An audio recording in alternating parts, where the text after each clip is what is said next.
So after playing a wizard in Warcraft, and after playing a man who's suited to fit Tom Hanks in Inferno, Ben Foster finally gets its rightful casting in a modern western?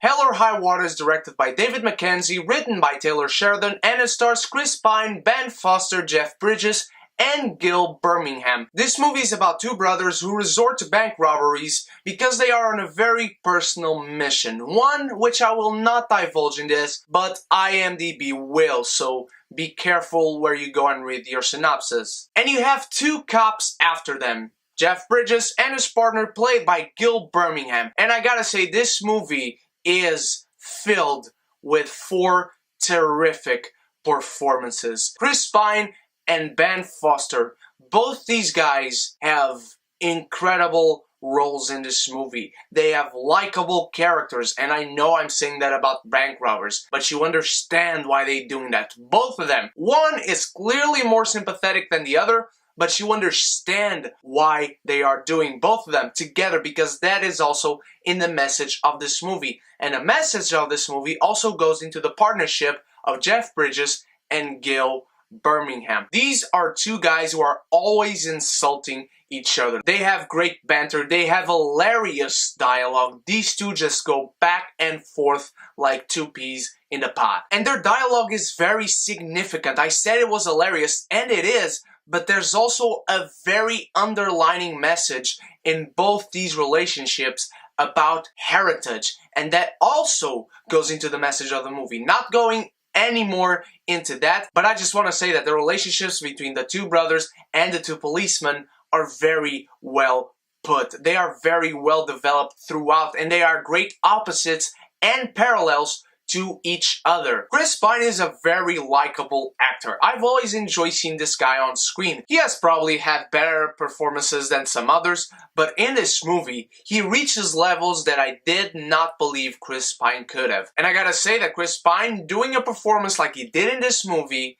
if he continues doing that, if this movie gets seen by enough people, Chris Pine is going to start appearing in more Oscar movies. The one who stole the movie for me was Ben Foster. He just dived into the role. Ben Foster was not on screen for a second. He's the older brother of the two, and you can see why he would be the voice of reason, even if the character is the way he is. But there's a great backstory to them. There's a great relationship that they establish and develop, and the roles that the two of them play against each other in the movie is also very, very good. The chemistry works great, their bond is believable, and it develops throughout the movie. Their dialogue is very specific, and I love seeing them when you have two brothers on screen. Gil Birmingham is also very good. In the beginning, I was guessing he was going to be a disposable character, but man, I love this guy. Him and Jeff Bridges are just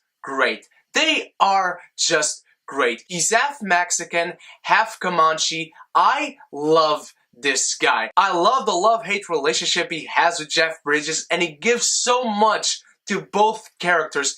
It is very hilarious to see. And now the man himself, the dude Jeff Bridges. He talks like this throughout the movie. You are probably going to need some subtitles to understand what he's saying. But man, Jeff Bridges, the dude, he abides, he comes in, he gives a terrific performance, one that I miss already from Jeff Bridges because we hadn't seen a performance like this from the dude in a while, and I loved it. There's a very great scene with him and Chris Pine, and wow, I love that scene, that it encapsulates everything that the movie was about. All of these characters have great scenes with each other. Granted, some characters have more scenes with other characters than some other ones, but all of them, when they come together, it gives a way for fantastic character pieces and character arcs. This movie is also very beautifully shot. The cinematography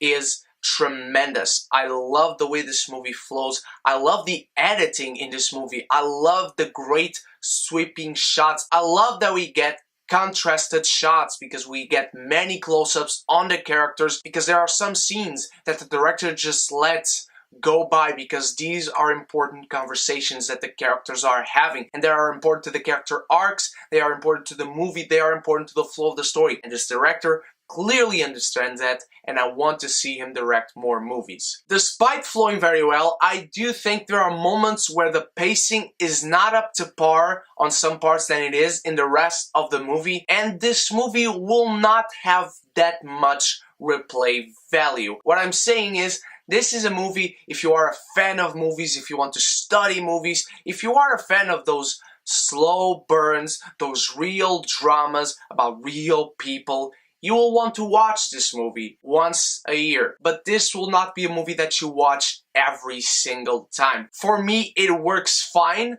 but unless you are like me and you love watching any kind of movie at any moment of the day, you might not want to watch this every time. There are great characters, great performances, beautiful cinematography, and great directing. Couple of really minor flaws that I can get by once I start watching the movie, once I have it on Blu-ray, and I will say that Hell or High Water gets an amazeballs rating. What did you think of Hell or High Water, my beautiful geekies? Were you as surprised by the performances as I was? Let me know in the comments below what are your favorite performances from every single one of these actors, and also let me know your questions for the Fantastic Moana Q&A. Just hashtag Fantastic Moana Q&A. You have until the release of Fantastic Beasts and where to find them to send me in your questions. That's next week, and I will release the Q&A by the time Moana hits theaters on the week after. If you enjoyed this video, give it a like and share. That's a big way for you guys to help me out. And subscribe if you haven't, and join the beautiful geeky community where we can be geeky united. My beautiful geekies, thank you so much for watching. We keep on growing and growing because of all of you, because you guys are the freaking best. Stay beautiful, stay geeky. Howdy, partner. Woo!